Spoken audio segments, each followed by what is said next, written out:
یہ وفد جب یمن پہنچا تو سیف اپنے محل میں تھا، اس کے سر پر تاج تھا، سامنے تلوار رکھی تھی، اور حمیری سردار اس کے دائیں بائیں بیٹھے تھے۔ سیف کو قریش کے وفد کی آمد کے بارے میں بتایا گیا۔ اسے یہ بھی بتایا گیا کہ یہ لوگ کس رتبے کے ہیں۔ اس نے ان لوگوں کو آنے کی اجازت دے دی۔ یہ وفد دربار میں پہنچا۔ حضرت عبد المطلب آگے بڑھے اور ان کے سامنے جا کر کھڑے ہو گئے۔ انہوں نے بات کرنے کی اجازت چاہی، جس پر سیف نے کہا، اگر آپ بادشاہوں کے سامنے بولنے کے آداب کے واقف ہو تو ہماری طرف سے اجازت ہے۔ تب حضرت عبد المطلب نے کہا، اے بادشاہ، ہم کعبہ کے خادم ہیں، اللہ کے گھر کے محافظ ہیں، ہم آپ کو مبارکباد دینے کے لیے آئے ہیں۔ یمن پر حبشی حکومت ہمارے لیے بھی عذاب بنی ہوئی تھی، آپ کو مبارک ہو۔ آپ کے اس کارنامے سے آپ کے بزرگوں کو بھی عزت ملے گی اور آنے والی نسلوں کو بھی وقار حاصل ہوگا۔ ناظرین کرام، سیف ان کے الفاظ سن کر بہت خوش ہوا اور بے اختیار بول پڑا، اے شخص، تم کون ہو؟ کیا نام ہے تمہارا؟ آپ نے جواب دیا، میرا نام عبد المطلب بن ہاشم ہے۔ سیف نے ہاشم کا نام سن کر کہا، تب تو تم ہماری بہن کے لڑکے ہو۔ حضرت عبد المطلب کی والدہ مدینے کے قبیلے خزرج کی تھیں، اور خزرج کا قبیلہ دراصل یمن کا تھا، اس لیے سیف نے ہاشم کا نام سن کر کہا تھا، تب تو تم ہماری بہن کے لڑکے ہو۔ تو پھر اس نے کہا، ہم سب آپ کو خوش آمدید کہتے ہیں اور آپ کے جذبات کی قدر کرتے ہیں۔ ناظرین، اس کے بعد قریش کے وفد کو سرکاری مہمان خانے میں ٹھہرایا گیا۔ ان کی خوب خاطر مدارت کی گئی، یہاں تک کہ 1 ماہ گزر گیا۔ 1 ماہ کے مہمان نوازی کے بعد سیف نے انہیں اپنے پاس بلایا۔ حضرت عبد المطلب کو اپنے پاس بلا کر کہا، اے عبد المطلب، میں اپنے پوشیدہ رازوں میں سے ایک راز تمہیں بتا رہا ہوں، تمہارے سوا کوئی اور ہوتا تو میں ہرگز نہ بتاتا۔ تم اس راز کو اس وقت تک راز رکھنا جب تک کہ اللہ تعالیٰ خود اس راز کو ظاہر نہ فرمائے۔ ہمارے پاس ایک پوشیدہ کتاب ہے، وہ پوشیدہ کتاب رازوں کا خزانہ ہے، ہم دوسروں سے اسے چھپا کر رکھتے ہیں۔ میں نے اس کتاب میں ایک بہت عظیم الشان خبر اور ایک بڑے خطرے کے بارے میں پڑھ لیا ہے، اور وہ آپ کے بارے میں ہے۔ ناظرین، حضرت عبد المطلب یہ باتیں سن کر حد درجے حیرت زدہ ہوئے اور پکار اٹھے، میں سمجھا نہیں، آپ کہنا کیا چاہتے ہیں؟ سیف نے جواب دیا، سنو اے عبد المطلب، جب دہمہ کی وادی یعنی مکہ میں ایسا بچہ پیدا ہو جس کے دونوں کندھوں کے درمیان بالوں کا ایک گچھا یعنی مہر نبوت ہو، تو اسے امامت اور سرداری حاصل ہوگی، اور اس کی وجہ سے تمہیں قیامت تک اعزاز ملے گا، عزت ملے گی۔ حضرت عبد المطلب آپ نے یہ سن کر کہا، اے بادشاہ، اللہ کرے آپ کو بھی ایسی خوش بختی میسر ہو۔ آپ کی بادشاہت کی وقار مجھے روک رہا ہے، ورنہ آپ سے ضرور پوچھتا کہ اس بچے کا زمانہ کب ہوگا۔ بادشاہ نے سن کر جواب دیا، یہی اس کا زمانہ ہے، وہ اسی زمانے میں پیدا ہوگا یا پیدا ہو چکا ہے۔ اس کا نام محمد ہوگا، اس کی والدہ کا انتقال ہو جائے گا، اس کے دادا اور چچا اس کی پرورش کریں گے، ہم بھی اس کی آرزو کرتے ہیں وہ بچہ ہمارے ہاں پیدا ہو۔ اللہ تعالیٰ اسے کھلے عام ظاہر فرمائے گا، اور اس کے لیے ہم میں سے یعنی مدینے کے قبیلے خزرج میں اس نبی کے مددگار بنائے گا۔ ناظرین، ہم نے سے اس لیے کہا تھا، اصل میں خزرج یمن کے لوگ ہیں، ان کے ذریعے اس نبی کے خاندان اور قبیلے والوں کو عزت حاصل ہوگی، اور ان کے ذریعے دشمنوں کو ذلت ملے گی، اور ان کے ذریعے وہ تمام لوگوں سے مقابلہ کرے گا، اور ان کے ذریعے زمین کے اہم علاقے فتح ہو جائیں گے۔ وہ نبی رحمان کی عبادت کرے گا، شیطان کو دھمکائے گا، آتش کدوں کو ٹھنڈا کرے گا، یعنی آگ کے پجاریوں کو مٹا دے گا، بتوں کو توڑ ڈالے گا۔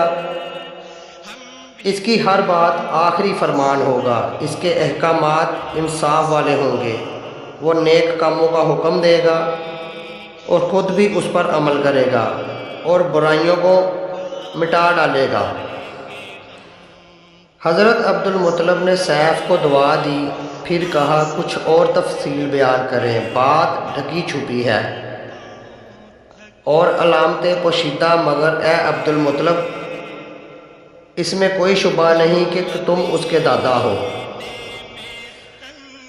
ناظرین، یہ سن کر حضرت عبد المطلب فوراً سجدے میں گر گئے، اور پھر سیف نے ان سے کہا، اپنا سر اٹھائیں، اپنی پیشانی اونچی کرو اور مجھے بتاؤ جو کچھ میں نے تم سے کہا ہے، کیا تم نے ان میں سے کوئی علامت اپنے ہاں دیکھی ہے؟ اس پر حضرت عبد المطلب نے کہا، ہاں، میرا ایک بیٹا تھا، اسے میں بہت چاہتا تھا۔ میں نے ایک شریف اور معزز لڑکی آمنہ بنت وہب عبد مناف سے اس کی شادی کر دی تھی۔ وہ میری قوم کے باعزت خاندان میں سے تھی۔ اس سے میرے بیٹے کا ہاں ایک لڑکا پیدا ہوا۔ میں نے اس کا نام محمد رکھا۔ اس بچے کا باپ اور ماں دونوں فوت ہو چکے ہیں۔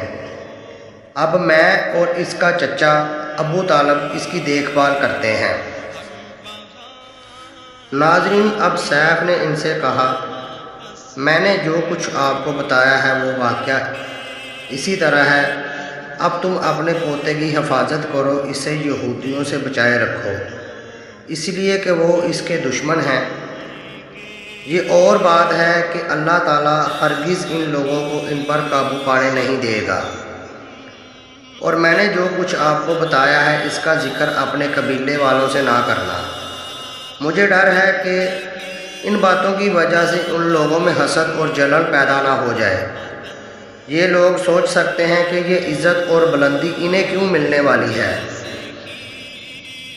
یہ لوگ ان کے راستے میں رکاوٹیں کھڑی کریں گے۔ اگر یہ لوگ اس وقت تک زندہ نہ رہے تو ان کی اولادیں یہ کام کریں گی۔